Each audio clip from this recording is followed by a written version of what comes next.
I'm Aloha Sultanagai, Assistant Professor at University of Illinois Urbana-Champaign, and I will be chairing the last session of the day, the only thing left between us and the banquet. So we have 4 presentations, and we're starting with the first one.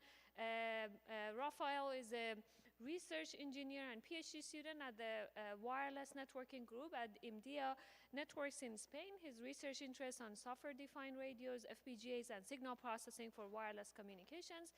And today he will be presenting HELIX, the high-speed real-time experimentation platform for 6G wireless networks. Thank you. So, hi, my name is Rafa. I will present HELIX. And this is a collaboration between IMDIA Networks and from Spain and TU Darmstadt from Germany. So I would like to start my presentation by asking this question: what should we expect from wireless networks of the future? Probably what comes to everybody's minds is basically a higher capacity and higher bandwidth for the demands of new applications. And on the other side, what we could expect is the integration of sensing capabilities in the network. And for that, we need experimentation platforms that can keep up and validate all of these features. So the problem is, as of now, open source platforms are not keeping up the pace of the next gen wireless networks. So we have 2 kinds of open source platforms available in the community. We have platforms that are based on software mainly. They can perform in real-time operation, and they are mostly connected to. They can be connected to real networks. But the problem with this kind of platform is they will only allow low bandwidth configurations, so no more than 100 megahertz. And on the other side, we have FPGA platforms that they can go up to 2 gigahertz of bandwidth, but they don't have real-time operation. This basically because they rely on memory-based design. So what they do is they store the IQ samples in their memories, and then they send it to a server, and then they do offline processing. So we need wireless experimentation platforms that can combine these 2 features: real-time operation and high bandwidth. So also the wireless network demands are not only growing, but also they are diversifying. So that's why we need to be able to decide what is running in hardware and what is running in software in our networks. So if we decide to go for a software-based, or we decide to use more part of the software in our implementation, we will have more flexibility in our design and a quicker deployment. But this comes with a trade-off. The problem with this implementation is the less functionalities that you have in your FPGA, the more data that you will have to send over your front-haul interface. So that means that you will have a bottleneck if you want to target high bandwidth configurations. If in the other case you want to run more you want to run more functionalities in your FPGA, you can target higher bandwidth configuration and lower latencies. But the problem with FPGAs are rigid, and they don't allow for the flexibility that you could have using software-based design. So we need platforms that can dynamically change the split to enable better experimentation and adaptability. And this is a bit in line with the task disaggregation that is a key feature of the Open Random Access Networks, or RAN. So the take-home message is we need platforms that are high bandwidth, that that they have they can run in high bandwidth, they can do real-time operation, and they are flexible and scalable enough. So with that in mind, we introduced HELIX, which is a platform that combines hardware and software. We introduce in this platform a flexible crossbar that can dynamically reallocate the functions of the file layer blocks between software and hardware. We also develop a custom front hole so that it enhances the flexibility of the system. And on the other side, we've also implemented a interface library based on C++, so that we can integrate HELIX in any kind of platform. And last, we developed these processing blocks to be able to operate in different bands, such as sub-6 gigahertz or millimeter wave. Now let's take a look at the features of the blocks of HELIX in more detail. So if we take a look at the processing blocks, we've implemented all of the 5G physical layer in the FPGA, so that these kind of blocks can work in different numerologies. So we can reuse them for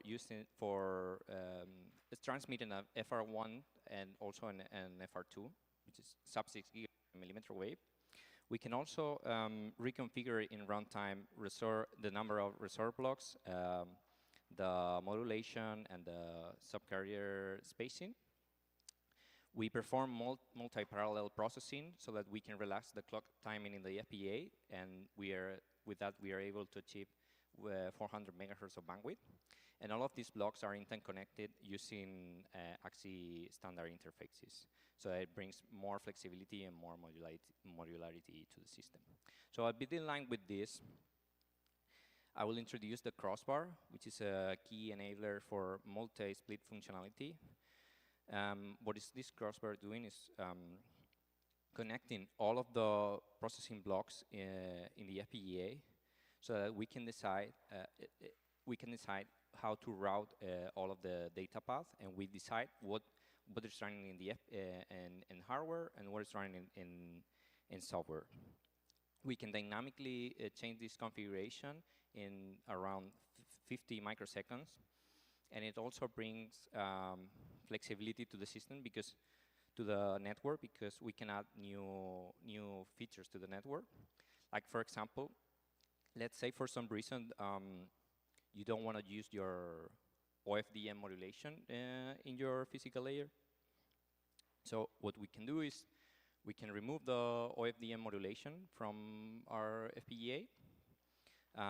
We can generate OTFS modulated data because you want to try this for your research, and you can feed it directly to the filter and DAC, and you will be having OTFS in your physical layer. So that's an example of how quick you can change your physical layer, your physical layer in HELIX. So we've also made this custom 10 gigabit Ethernet front hole interface. Sorry, we made it. Sorry, we made it to be outside the standard, basically because we wanted to be able to use it regardless of the split configuration. And also this front hole interface is based on UDP ports, so that we can divide our data path. Our data path, one for streaming data, one for sending control messages that will be processed by the processing system, and that will change the configuration of the blocks, and also one to extract information from the physical layer, that is information such as channel state information, SNR, or microdoppler. So we can select what kind of data do we send to the network. On the other side, we have a interface library that is based on C++. It's a lightweight C++ wrapper. It's running on a, it can run on any 10 gigabit Ethernet capable PC. It handles the whole front haul, the signal processing blocks and its configuration, and it can be integrated in any application. And if you can take a look at here at the code, this is an example of how quickly, in a few lines of codes, you can deploy HELIX in any application. So we made HELIX. We implemented HELIX using Xilinx RFSoC, this model, which is CCU208. But we can run HELIX in any other kind of platform because we made it based on the standardized interfaces. So it can be run in another type of FPGAs. And if we take a look at what kind of resources do we use for HELIX, for one instance of HELIX, using a transmitter and a receiver, we see that we use around 20% of the DSP and logic blocks. So we have margin to add more functionality in the FPGA, and like for instance, we can use just one board to add more instances of HELIX and do carrier aggregation. Block RAM would be mostly used by large buffers, so that we can, this won't grow in the same way as DSP or logic blocks. Also, we measure the latency of our signal processing blocks. We see that in the transmitter we have less than 40 microseconds, and it's dominated by the OFDM modulator. And in the receiver we have 100 microseconds, and it's mostly dominated by the LDPC decoder. We've made this analysis of the 5-layer performance on HELIX by using 2 nodes of HELIX and transmitting over the air using different type of front ends. We tested in sub 6 gigahertz, 28 gigahertz, and 60 gigahertz over the air with front ends, but at the same time, HELIX can be connected to any kind of front ends from different frequencies, such as FR3 band or sub terahertz. And here you can see in this picture, in the pictures below, you can see how we send modulated data over the air, and even in millimeter wave, we have a very good constellations, even for high order modulations. We made an analysis of the bit error rate, comparing software and hardware for different modulations. And as you can see here, you can see that hardware is performing slightly worse compared to software, which is an expected thing because hardware, because of the quantization that is happening in hardware compared to infinite precision of software. So this is an expected behavior. If we also measure the front haul overhead for different hardware software splits, and we can see that if we go in this picture from left to the right, the right will mean that more functionalities are running on the FPGA. So this will mean in here we will be sending bits, while here we'll be sending IQ samples. So this means that when we send bits, we reduce in 90% the front haul overhead in our front haul interface. We've also measured the end-to-end latency of HELIX. We made it by using 2 nodes of HELIX we send a message, we wait for a reply, and we measure the time difference, and we did the same experiment for 40 seconds, and the results show that we have a 550 microseconds of median latency, and 90% of the time we are below 625 microseconds. So we can say HELIX is compatible with ultra reliable low latency communications. And also we tested HELIX for sensing applications. In this example, what we do is we set HELIX in a monostatic radar. We configure HELIX to run all of the physical layer implementation in HELIX. We send data and we receive the channel state information back. And with this channel state information, we measure we can extract the micro Doppler of a person moving back and forth. And here we can see how the velocity of this person, the direction is changing. So this is an example of sensing application that you can run on HELIX. What are things? There are other things that you can do with HELIX, such as, well, I briefly mentioned about carrier aggregation. In this example, you can see how we achieve almost 2 gigahertz of bandwidth just by using one board with one FPGA. We can also perform multi-static and multi-band ISAC experiments, and we also can use HELIX as a hardware acceleration within a network by offloading an isolated function like LDPC decoding, just by sending LLRs and receiving the decoded bits back. And for future work, we are planning to synchronize multiple boards to target even more higher bandwidth configurations. We're planning to do MIMO communications and also integrate the platform with SRS Run and OpenAI. So to end up, the HELIX is open source. So HELIX is a platform that combines real-time operation and high bandwidth.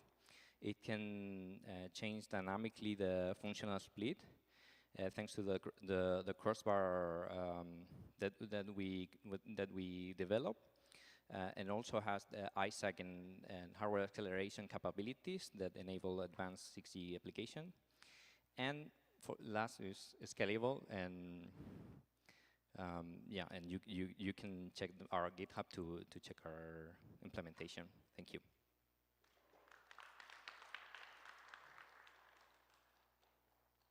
Questions? I can start with a question while others warm up. So if I understand correctly, because you have a set of predefined options in the FPGA, you need to select which one to use in real time. How about we want to just modify the configuration of one of them? I think one of the examples was like modifying the modulation. So do we need each one of them to be predefined, or can we just select for example, a PSK like 16 versus 18 on the go? So the thing is, with FPGAs,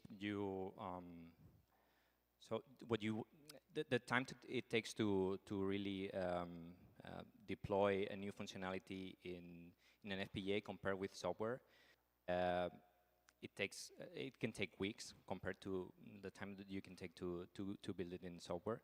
So the whole idea is, if you can always bring new functionalities to the FPGA, but the idea is most of the people are more familiar with software when developing new application. So our idea is you can have both possibilities. You can have the performance of the FPGA, but also you have the possibility to bring new functionalities just by coding it in software in your MATLAB or in your whatever application.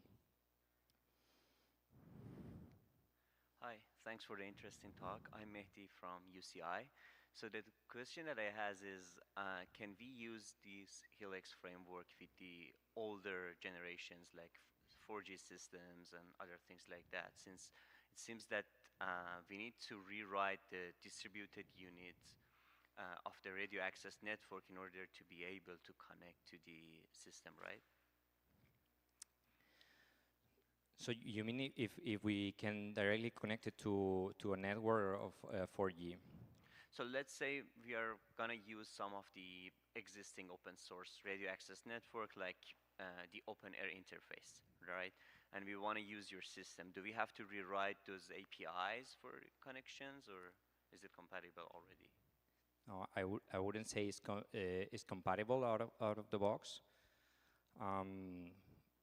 What you can, I guess you could use it for only doing FFT, but no, I wouldn't say it's compatible out of the box. So that's yeah. Thank you very much. Thank you. Let's thank our speaker once again. Move on to the next presentation.